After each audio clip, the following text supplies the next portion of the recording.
Perception is based on a lot of factors. One, our personality preferences. And I'll be covering personality preferences hopefully next week or the week after. There's 16 distinct personality preferences. And these personality preferences are based on 4 components: how we prefer to receive information, how we process information, and when we make decisions, and also what drives us. Okay, some people, if you say, yeah, they're fired up. And some people you say, that really helped me a lot. It reminds me on when my mother passed away and I was able to heal from this. Then they get excited. So we are all wired different. We all don't dance to the same music, even though sometimes we try our best. So don't miss next week. You'll hear me talk a little bit more about personalities. So at this point, I'm going to share my screen again. I want to touch on depression, worry, and fear today. And my intent at the end of the day, that each and every person here will take something home. You're going to take something home which will help you overcome whatever you wish to overcome. This is not a diagnosis session. It's not a treatment session where we are treating people, but it's a session we are saying with where you are, you can go places. And the way you look at the world matters. And that's what we're talking about here. So I am going to also make a disclaimer and say, as I share with you today, I am going to make reference to biblical principles. So if there's anyone in the room who does not embrace the Bible, I have to make this disclaimer ahead of time. It's not a preaching session. However, I come from a place where I have for me is to going back to say, okay, so what does the Bible say? So even though I embrace modern solutions to problems, I always go back to the beginning. Okay, so I'll talk a little bit about depression. Depression is a debilitating mood, feeling, or attitude of hopelessness. It's normal to feel helpless. It's normal to feel a mild hopelessness. However, when the person is starting to have these moods and feelings and attitudes, which make them start to neglect their daily routine or their responsibilities, or they no longer have drive to do certain things, they are considered depressed. It's more than being said. So this is an issue which is made worse under certain circumstances. And I say circumstances because circumstances can vary from childhood memories, what's going on at home, what's going on in your country, in your city, in the world at large, and so forth. So we tend to see more people who have these mood disorders and feelings and attitude of hopelessness during hard times. And we all went through these hard times of the COVID-19 the past 3 years, and we've seen this. So these are the signs. So for someone here today, it might be helpful to really understand that there are signs of depression. Most of the time, if you have 3 or more of these, then it's leaning towards depression. The more signs and symptoms somebody has, the deeper the problem. So depression can go from mild, moderate to severe, depending on what the signs that person is experiencing. So I did ask a question today in the group. A couple of people said, I want to know how to deal with sadness. That's good. So feeling sad, feeling anxious, feeling empty, feeling hopeless, loss of interest in hobbies. So if you're a person who usually used to hike and run and jog in the winter, and the winter shows up and you do none of that, you don't even dance to your favorite song, you have mild depression, because there's seasonal mood disorders, and depression is one of them. Also decreased energy, where you just don't have the drive. You normally sing, you normally read, you normally write, and you're just struggling with that. Difficult to focus on things, remembering, making decisions, sleeplessness, early morning waking up, oversleeping, not wanting to get up at all, no desire to eat, weight loss or weight gain, eating a lot or eating less, thoughts of hurting yourself. So you realize that as this list grows, the intensity or the condition is getting worse. So you might find people who experience some of this year, and maybe their dog dies, or their mother, or their father, or their sister, or they go through a divorce, or they lose their job. The list is adding up. So that's why I share this with you, so you can identify and relate. and put a system in place to deal with it, which we'll talk a little bit about today. So thoughts of hurting yourself, thoughts of suicide, and actually suicidal attempts, easily annoyed, bothered, and angered. So anytime somebody is trying to talk to you, you snap at them, or somebody is trying to be close to you, you are not very welcoming. So that's what happens is depression gets worse sometimes. It's not in an order of hierarchy. It's not like you got to lose your hobbies, interests first before you feel like committing suicide. No, because when it hits a person, it can hit them at any angle, depending on who else is there to support them or what their coping skills are, right? And so another thing I want to say here is that depression can start with mood and end up with constant physical symptoms, which don't get better with treatment, like a headache, or you have an upset stomach, or you eat and then you go to the bathroom right away, or you have pain which just does not go away without an injury, without cancer, without any other reason why. So that's important. I say this because I've worked with patients who literally were in excruciating pain. They're screaming of pain, and I couldn't trigger the pain physically. It turns out that their depressive mood was causing that back pain, which was not going away. And when they started talking about what's bothering them, that pain lessened, and then they realize if they move a little better, it gets better. So that's depression for you. So I want a little bit of biblical reference here. The Bible does talk about some depression incidences. Cain in Genesis, Elijah in the book of First King, David in Psalms, the psalmist again, Jeremiah, Paul, and so forth. However, today, this depression has different levels and terminologies as well. And I also want to say this. It's normal to feel depressed today and be smiling and laughing in the evening and be crying the next day. When it gets to this point, it's called bipolar. Bipolar is now a mood swing from I'm excited to, hey, I'm really down. Sorry, there's a truck passing by. So bipolar should be also addressed, because you'll find out that sometimes people with bipolar, and I'll give you a worst example, they might be excited and they spend their money gambling or drinking or buying and shopping, and then it sends them in a depressive mode as well. So when you find sometimes people doing extreme things they don't normally do, they're coping in a dysfunctional way.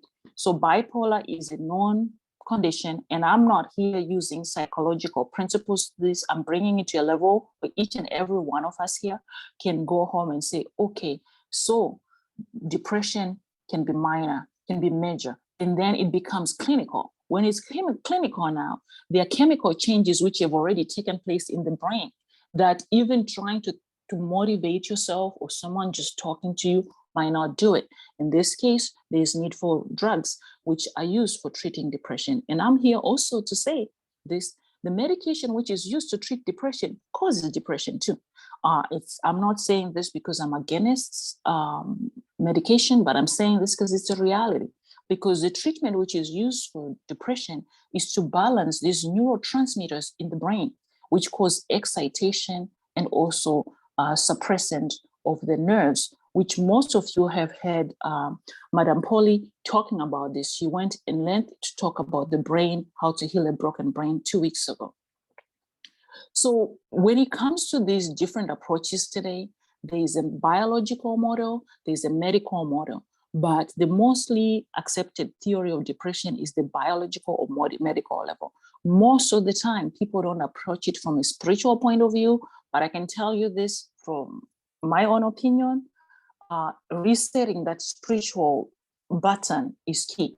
That's why today I did ask in the group survey whether people thought what was more important. Was it spiritual intelligence, emotional intelligence, or intellectual intelligence? So in our next sessions, we are going to be talking a little bit more about what is spiritual intelligence and what is emotional intelligence and what is intellectual intelligence. And I can just kindly say this, when you live here today and you remember every single word I say, that is because you have intellectual intelligence. Intellectual intelligence allows us to learn concepts, to be able to repeat them, to justify them, to defend them. That's the education system at large, feeds into our intellectual intelligence. However, if someone lives here today and they're like, I don't even know why she was talking about depression, it's really depressed me. That person lacks emotional intelligence. Emotional intelligence means that I'm grounded. Doesn't matter what you present to me, I make a choice. You're not going to ruin my day. So you'll find out that some of these things, like spiritual intelligence, therefore, is now where somebody is saying, well, I know she talked about the Bible and I know she talked about the signs. Let me see, on the days I feel like not doing anything, if I force myself to read the word of God, to pray, and I go for that walk, how do I feel? So I want us to realize that the solution to overcoming things like depression places you and I at the center of it. And that's the reason why this Rewired and Renewed program is structured this way, because I need you to recognize where you are, what your needs are. And so Madam Polly and I are here to help you equip with those tools. So the problem with some of the models which I use, for instance, the medical model, medical model looks at the function of the brain, the physiological, anatomical structures and how they interact and so forth, which is good. It tells us, how the neurons are not firing, or there's not enough dopamine, or serotonin is deficient, there's an imbalance in the neurotransmitters. It tells us that. But it doesn't really give us an excellent understanding of depression. I say this because there's a lot we still don't know in the medical field regarding a lot of conditions. So even though we might say, okay, chemical imbalance, bringing that chemical up does not really balance the other chemicals. And I'm going to say this, in every single body function, there's an opposing factor, okay? If something increases your heart rate, there's something else which decreases it. And I'll be talking a little bit about that system in the next couple of weeks. However, for now, I just want you to understand that when we look at this from a medical or physiological point of view, we are bound to use drugs and also some of the psychological interventions like counseling, cognitive behavioral therapy, which work very well, because we know that when a person gets excited, this is what happens. So you will find out that research continues to lean towards more cognitive behavioral therapy is effective as compared to use of drugs sometimes. So when I say cognitive behavioral therapy, for some of you, you know what that means, but for others, all that means is that this brain is going to be exposed to a different way of thinking, either through activities, either through talk, either through simulations, either through watching some clips, either through reflection. It's these different methods. However, what I'm here just to let you know that is that when you look at the biblical model, there is quite a huge spiritual component on this. We will talk about this in another day when we really go into depression itself, if people choose to do this. But I can tell you that there's so much research which supports that depression among believers is less than non-believers. There's so much which has been published there. Part of it is that when you have a belief system, you reflect and you have support and you have a reference point. For some of us who are convicted of that, the state of the dead know not, we don't have regrets as much as if I can't get it done now, what's the worst which could ever happen to me? So you tend to realize that fear departs when you have hope. Depression is lessened when you have hope. However, this cycle can continue sometimes when the circumstances which are triggering this are present. And circumstances vary from place to place, to time to time. So I thought about kind of sharing this from a different angle to say, okay, if this is a circumstance which is happening to me or to you, whether I have a belief system or not, it's going to trigger feelings, right? And triggered feelings can bring me back to, I wish I didn't have to deal with this. Or why is this happening to me? Oh no, I really, I don't know, it happened last year again. So we have, therefore, this responsibility to better understand that there's a difference between a circumstance and how we respond to it. So as part of what we are going to be talking about over time is how do you then separate your feelings from this circumstance and then connect more with hope and believe and strengthen your belief system, which then help people overcome depression, guilt, despair, discouragement, and anger. So it's not a therapy session today, but we are here to help those who actually want to connect on a one-to-one level. So going back to the biblical principles, one thing I can tell you is this: every time you have some form of feeling or experience or triggers or a sense of hopelessness, if you think closely, there's a reference point, there's a reason why you're feeling that way. Let's take, for instance, the COVID pandemic. When it showed up, most of us had fear. Some people didn't want to wear the mask. Some people thought it was just a made up story. Other people were so afraid that they didn't go anywhere. And we lost some loved ones. Anger was it.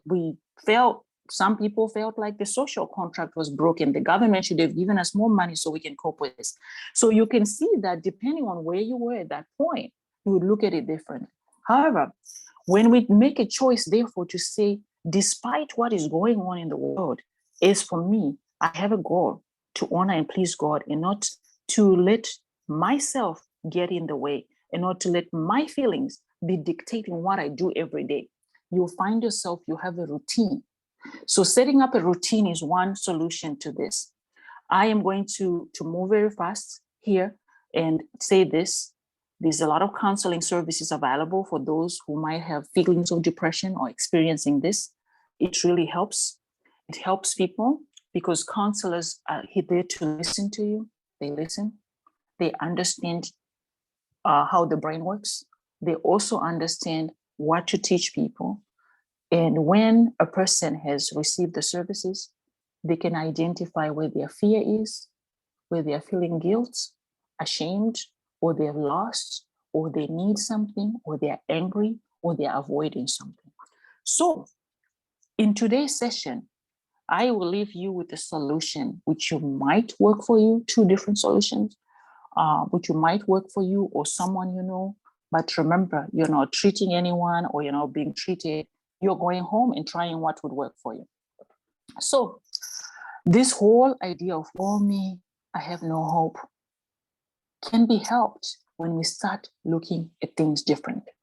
I'm a firm believer that at any age, at any given instant, any human being, unless someone has cognitive problems, like the brain is not firing right, we all have the ability to change our thinking.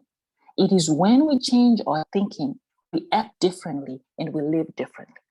So that's where I'm going to land with this by saying habits which we develop every day matter. A habit of thankfulness, serving and helping others, taking every thought you think about special, and know that if you choose to think a certain way every day, you're bound to think a certain way every day. I did mention initially that I look at the glass half full. I always look at the glass half full. I mean, at least there's some water in there. I'm going to drink that water. Now I'm going to say, why did I get a full glass of water? Well, you have a glass of water. So one thing I can really tell you is that when we start thinking based on your belief system, my belief is in the Bible. I know when I think a certain way, the God-given confidence and self-discipline in me drives me to the next level. So that's where I'm going to land here with this one. And I'm going to stop sharing my screen and just say, we are journeying together here. So you might be wondering, well, so what is this, what you just said about depression, have to do with worry and fear? All right. So there's a couple of things which I learned when I was younger, which stayed with me. And some of you who are in this room can relate to this. One of the things I learned was the Maslow's hierarchy of needs, which made sense to me, and it still makes sense to me. And I want to take a moment to explain this. This is a psychological concept, which is really has been proven to be true. It says our lives are like a little triangle or pyramid, whichever you want to perceive this. At the bottom, the very bottom basic needs is air, water, food, shelter, sleep, and sex. I don't know why sex is at the bottom. I did this before and somebody said, oh, so you mean we should all have sex? I said, no, but it's age appropriate for those who are married. For those who are not, it's not. But when a human being is thriving to do their best, these basic needs are very important. And so I like to throw this in here as a health advocate and say that when a body doesn't have enough water, air, clean air, the right food, shelter, and shelter, I'm not talking about a mansion, a fancy home, but I'm talking about shelter, a place where you can be warm in the cold, where you can be cool in the hot summer, and sleep, of course, you can be comfortable to sleep. When these physiological needs are not met, it's very hard to think differently. So for some people here, we might have to say, am I drinking water or am I drinking a sweet drink? Am I going outside to get air or am I sitting in the house all day? So these things help us heal, help us think differently. And of course, then you have safety and security. So I say this because in this very room, there are leaders. There are leaders here, there are pastors here, there are counselors here, there are teachers here. And most of you listening to my voice, you are very effective leaders in your community. You might be wondering, why then are people not afraid of certain things? It's hard for somebody to be afraid of dying when they don't really have food to eat. So sometimes some of our methods we use to try and send this message to someone, we are overlooking that their physiological needs are not met. So that's why this ministry of serving and giving and doing for others what is good can help a person resolve those basic needs first. So you can see love and belonging is right way above these other two steps. And this is so true. So self-esteem is way up here. So we'll be talking about self-esteem in the next couple of weeks, because that's very important. And then self-actualization. So I want to share this with you, that conflict arises within individuals, among people, as well as in communities and places, because someone sitting here might just want to have food and shelter and get enough sleep. And then someone also who's here, like, you need to respond to this. Dr. Stella is asking you a question, respond right now. So you realize that at any given point when we're interacting with other people, their thoughts may not be where we want them to be at the top, with their self-actualization, vitality, creativity, self-sufficient, they have authenticity, they are playful, they are making their life meaningful, because they are not there yet. That's just as simple as that. So sometimes worry and fear also sits in when I'm trying to self-actualize. I'm trying to do a beautiful presentation, and yet I don't have electricity, right? Or I didn't eat enough. So it's also a helpful pyramid in that we need to self-assess and say, where am I in my life? Am I at a point where I am actually able to help another person? Or do I need to self-search and say, I need to take the next 30 days or 6 months to take care of me, so I can be centered, so I can be grounded? So that's why I threw this in there, because you realize that when you look at this, therefore, sometimes we have fear and worry because we are thinking, oh, these things, which don't really matter. Maybe perhaps all you just need is to restore your relationship with your husband, your boyfriend, your son, your daughter, before you even preach to anyone or you even try and write a book, stuff like that. So this might be meaningful to someone here, the Maslow's hierarchy of needs. I, at some point, did a little bit of research on this, and then I found out that it's even more meaningful to organizations. It's meaningful to ministries. So I compared it with like industries, and I realized, oh, this is making sense. That if I'm down here, I'm not engaged. I'm not engaged. I'm not looking at the clock. I didn't brush my hair. I barely brush my teeth today. I'm just in survival mode. And so we find out that sometimes even at workplaces, some people are just in the survival mode. And you're like, you should be flying high, you should be smiling, you should be dancing, but I'm not there yet. So this might be a tool which might help people further understand that even though this is like a psychological concept, it does have a spiritual meaning to it. It also has a functional importance in what we do every day. And so you might find out that for those of you who have children or husbands or boyfriends or friends, this plays a major role with where they are and where you are, and you constantly feel like you're dragging someone, like you're taking a horse to water and making it, force it to drink. And what it is they're just not thinking what you're thinking. So for those who want to nurture creativity and be spontaneous and be problem solvers and be people who are really right there at self-actualization, let's go back to the physiological needs here. So that's why as a coach, as a master trainer, I like to train coaches who can embrace the fact that they gotta be physiological balance. So whether I'm talking about depression or I'm talking about diabetes or I'm talking about heart disease, it wouldn't matter. These physiological needs are grounded in the laws of nature. They're grounded in the natural remedies, if you look at it, for those who are medical missionaries who are listening to me. So at some point, we'll explore this. For those of you who want to be trained, we'll talk a little bit more about how then do you use these tools for you and for other people around you, right? So there's this concept which I wanted to throw in here before I really talk about the solution, is this bucket list. At some point when I moved from Africa to the US, I heard this bucket list. I'm like, what is this bucket list business?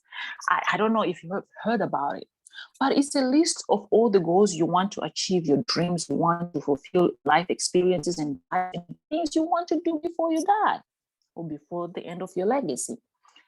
So I talked already about SMART goals in my previous session. For those of you who are not here, you might have to listen to it. It's recorded and it's in the group, in our WhatsApp group. So when you start looking at this bucket list, sometimes the bucket list is full of a lot of things.